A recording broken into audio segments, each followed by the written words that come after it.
तो आज मैं बताने जा रहा हूं आपको best way to improve your writing as well as your language skills. आप प्रॉब्लम्स में होते हैं कि सर कॉम्पोजिशन लिखने जा रहे हैं, लेटर लिख नहीं पा रहा हूं, ईमेल का कंटेंट समझ में नहीं आ रहा है, तो आज आपको टिप दूंगा कि किस तरीके से अपने आप लैंग्वेज और राइटिंग स्किल्स को इंप्रूव करते हैं। चलिए, सबसे पहला और सबसे इंपॉर्टेंट टिप है रीड डेली।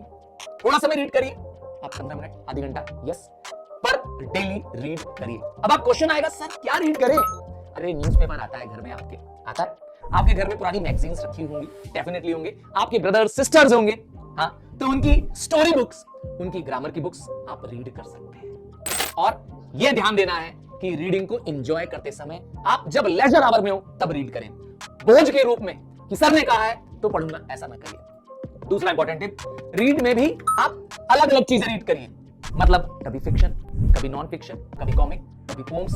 हाँ, इससे आपकी वोकैबुलरी भी इंप्रूव होती है, आपकी कॉम्प्रिहेंशन स्किल इंप्रूव होती है, एंड सबसे इंपॉर्टेंट है आपके अंदर क्यूरियोसिटी इंक्रीज हो रही है। आजकल तो वैसे ऑडियो बुक का जमाना चल रहा है, ई बुक्स का जमाना चल रहा है, आप इसको भी यूज कर सकते हैं, बट की इज रेगुलरिटी। दूसरा है एक्टिव रीडिंग टेक्निक यूज करिए। सर ये क्या होता है? बस किताब खोलें और खोलते खोलते किताब पढ़ते पढ़ते आप सो गए? जी नहीं, कोई फायदा नहीं मिलने वाला है। इसका मतलब जब आप रीड करें तो अंडरलाइन करें, रीड करें तो इंपॉर्टेंट पॉइंट्स नोट डाउन करें और बोल कर रीड करें। हाँ, बोल के रीड करें, इससे आपका फोकस इंप्रूव होता है, आपका रिकॉल पावर इंप्रूव होता है, एंड मोस्ट इंपॉर्टेंट आपकी रिविजन्स एग्जाम के टाइम पे करने की आदत बन जाती है। Next important tip, discuss what you read. मतलब जब आप पढ़ लें, अब वो चाहे कुछ भी हो, आप अपने किसी फ्रेंड से, किसी टीचर से, और यहां तो खुद से डिस्कस कर सकते हैं, हाँ, मिरर के सामने आकर के। इससे क्या होगा?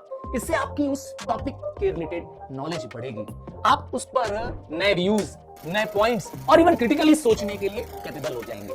कभी करके देखिएगा, इससे आपकी लर्निंग और बेटर होगी। मोस्ट इंपॉर्टेंट टिप, नोट्स बनाना, मतलब keep a journal with you.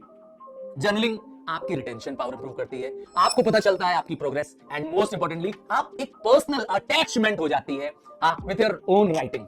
Even आपको फ्यूचर में भी इंस्पिरेशन मिलता है आगे लिखने के लिए। तो मेक अ जर्नल। नहीं बना रहे हैं, एक छोटी सी क्या करिए, नोटपैड या बुकलेट रखिए अपने पास, जिसमें आप कुछ ना कुछ डेली लिखेंगे। Please do it. और last and most important tip ये भी हो सकती है कि अपने लिए रीडिंग का गोल भी सेट करिए। जैसे आप सेट कर सकते हैं कि एक वीक के अंदर मैं ये एक नॉवेल या एक स्टोरी बुक खत्म करूंगा। ये भी गोल हो सकता है कि मैं एक सर्टेन नंबर ऑफ चैप्टर्स को फिनिश कर दूंगा। इससे आप क्या हो जाएगी, आपकी लर्निंग मेजरेबल होगी, एंड मोस्ट इंपॉर्टेंट आप मोटिवेटेड महसूस करेंगे over the period of time. Yes, language को बढ़ाना है, आपकी वोकैब पावर बनानी है, तो इसको आपको यूज करना होगा। So all the best.